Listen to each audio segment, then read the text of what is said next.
Paysage encore avec ceux que l'on préserve et le début d'une série consacrée à quelques richesses du département de la Drôme, mais plus précisément d'une de ses parties les plus sauvages, le Diois. Première étape dans la vallée de la Roanne, où les habitants, comme ailleurs, sont très fiers de leurs racines. Du côté de Saint-Nazaire-le-Désert, Didier Guyot, David Paturel. Là-bas, au loin, derrière les montagnes, se cache une région préservée qui a pour nom le Diois. Le bout du monde, diront certains. Non, plutôt un autre monde, en pleine nature, répondent ceux qui y vivent. Comme Nathalie et Hervé, deux amoureux de la terre qui élèvent des chèvres, des brebis et des moutons. Ce matin, c'est la traite. Et pour cette famille installée ici depuis 7 générations, le contact avec les animaux est essentiel. On a une attache émotionnelle avec les bêtes. Du moment qu'on travaille avec elles tous les jours, on les touche tous les jours. Ouais, quand elles s'en vont, c'est difficile. Après la traite, place à la naissance de l'atome ou du picodon, des produits de terroir qui représentent un symbole dans cette partie de la Drôme. Ça fait partie du patrimoine, on va dire. Et je pense que tous nos ancêtres et tous les gens du Diois ont entendu parler ou ont vu faire du fromage de chèvre une fois dans leur vie. Plus loin, plus haut, à 1000 mètres d'altitude, au bout d'une route escarpée, il est un lieu perdu, le hameau de Trépalon. Alors les alpagas, hein les amis? C'est ici que Michel et son mari se sont installés il y a plus de 20 ans. Allez, on va aller goûter, pâturer. Et leur élevage à eux est particulier. Des alpagas, venus tout droit d'Amérique du Sud. Des animaux calmes, pleins de charme avec leurs grands yeux et en parfaite osmose avec la nature. Le paysage, on ne l'a pas fait, mais on a contribué voilà, à la beauté du lieu. Avec les animaux qui, eux, contribuent au maintien des paysages aussi, hein, puisque moi, j'emmène mes animaux pâturer. Des animaux qui offrent à Michel de la laine douce et volatile. Et dans son atelier, seule ou avec des touristes, elle fabrique des sacs et des écharpes avec cette laine plus chaude que celle du mouton. Le Diois, ce sont de grands espaces, avec disséminés ça et là quelques hameaux, quelques petits villages. On est loin du tumulte de la ville. Et c'est pour cela qu'Alexandre a quitté Lyon pour Osselon et devenir boulanger. Dans ce vieux four de village à 270 degrés, c'est du pain de campagne bio qu'Alexandre fait cuire. Fini le métier de comptable, le voici qui crée un produit issu de la terre. À chaque fin de journée, je vois le résultat de ce que j'ai fait et moi, je suis content de descendre le vendre sur le marché.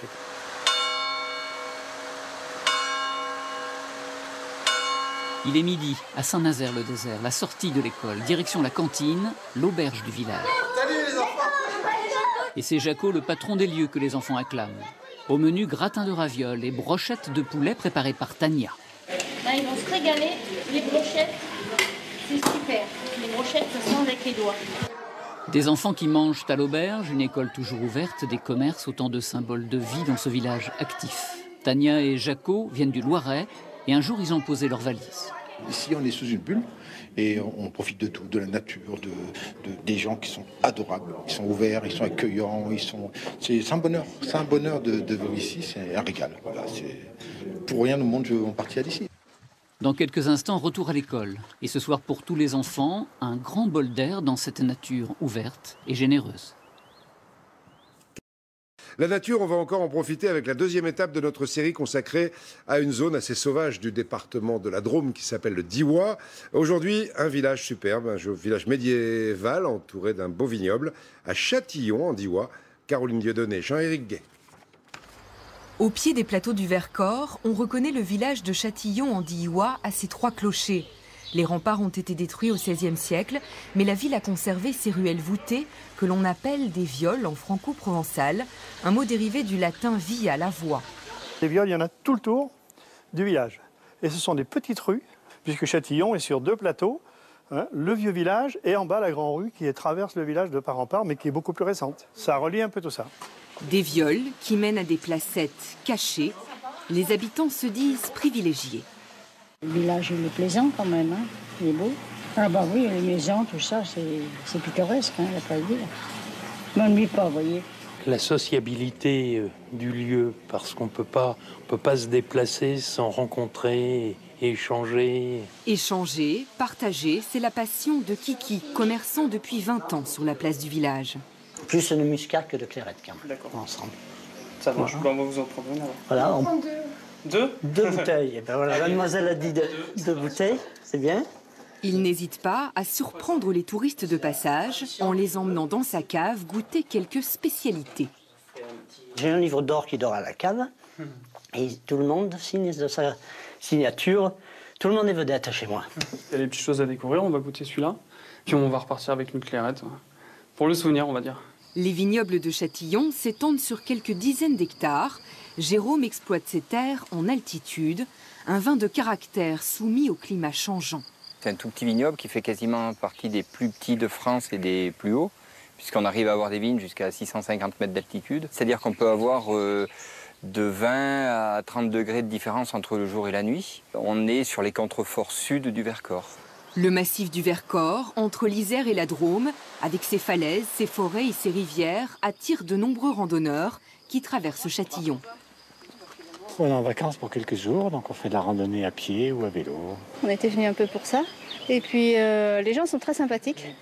On a discuté avec les gens du village. On sent qu'ils aiment leur village. En marchant vers les hauteurs, le cirque d'Archiane à l'extrême sud du massif. C'est dans ce milieu sauvage qu'a décidé de s'installer ce couple de pisciculteurs. C'est le père de Fanny qui a découvert la source. C'est une eau qui est à 7 degrés à l'année, donc c'est un avantage pour pouvoir élever des salmonidés comme l'ombre chevalier et le christivomère. Il n'y a rien au-dessus, il n'y a pas d'industrie, à part la transhumance des brebis. L'été, il n'y a rien, quoi, donc on est dans un milieu protégé. Un cadre paisible, tranquille, aux portes de la plus grande réserve naturelle de France. Voilà, le Diois, où on retourne bien évidemment demain. La région du Diois, dans la Drôme, l'un des coins les plus sauvages de ce département. Et en montagne, même au mois de mai, vous allez voir, on se croirait encore presque en hiver. À Grimone, aujourd'hui, Gaël Charnet et Brice Gérès. Prenons de la hauteur, direction le Haut-Diois. Ces falaises abruptes, ces cols désertiques et ces sommets enneigés même en plein mois de mai. À 1100 mètres d'altitude, perdu dans l'immensité, le hameau de Grimone et sa curiosité. Nicole pousse chaque jour sa porte. Salut Luc. Salut. Super. Je te note ça? Ouais, tu mets sur la note. À Grimone, 3 habitants permanents, il y a un boulanger. La grande question, c'est qu'est-ce que vous faites de votre pain, quoi? À qui vous le vendez? Parce qu'effectivement, ils ne voient personne, et ils voient des caisses et des caisses de pain et ils se demandent ce que j'en fais, quoi. Et Luc n'est pas le premier boulanger à s'être installé. Le pain de Grimone, cela dure depuis 30 ans. Ça colle bien avec l'image du pain bio, au milieu de la montagne, l'eau de source au robinet. Un joli pain. Si vous avez du son, voilà quoi, c'est histoire de vous donner envie. Pour ce qui est de la vente, direction les marchés, les commerces des alentours. Un peu plus loin, au gîte de Grimone, les randonneurs se préparent à une journée pas tout à fait printanière. Le programme du jour, c'est... Je me souviens plus. Ce sera le Vallon de Combeau, une réserve naturelle à 1600 mètres. Des murailles de calcaire, des prairies fleuries, ils imaginaient cela. Mais la neige, le vent, peut-être un peu moins. On avait prévu le short et là, pantalon déjà, c'est juste. Le chocard avec jaune. Yves observe. Robert, 83 ans, lui, ouvre la marche, comme toujours. Étant très vieux, j'ai forcément beaucoup d'entraînement. Au bout de l'effort, la récompense. Un tapis de narcisses, d'orchidées et un refuge accessible à tous. Ah ouais, c'est sommaire, hein, c'est sommaire. Ah, c'est plus confortable, Gilles. C'est hors du monde. Pendant ce temps, au gîte de Grimone, on leur prépare un festin. Daniel au plat de résistance, Nicole au dessert. Tu fais une pâte brisée, alors, si tu veux. Le couple a quitté Lyon pour s'installer ici. Ce hameau du bout du monde leur a tendu les bras. Ils en sont presque devenus les gardiens. Il y a encore une vraie authenticité, il y a encore beaucoup de calme, il y a des espaces fabuleux où on peut rencontrer personne sur une demi-journée de balade. Il y a un silence incroyable le soir, la nuit et le matin. Revoici nos randonneurs.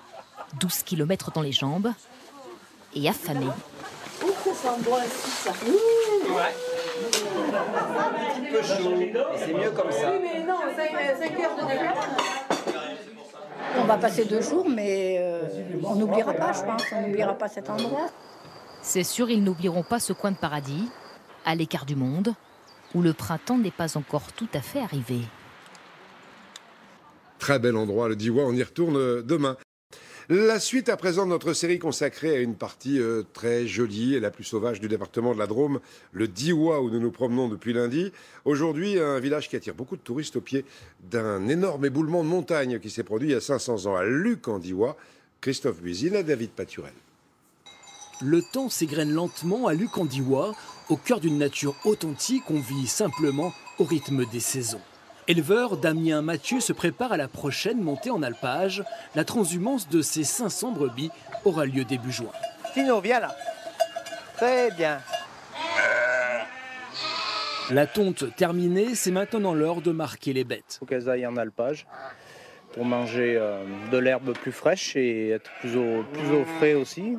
Ici, elles seraient trop chaud et on n'a pas assez de surface pour les nourrir toute l'année.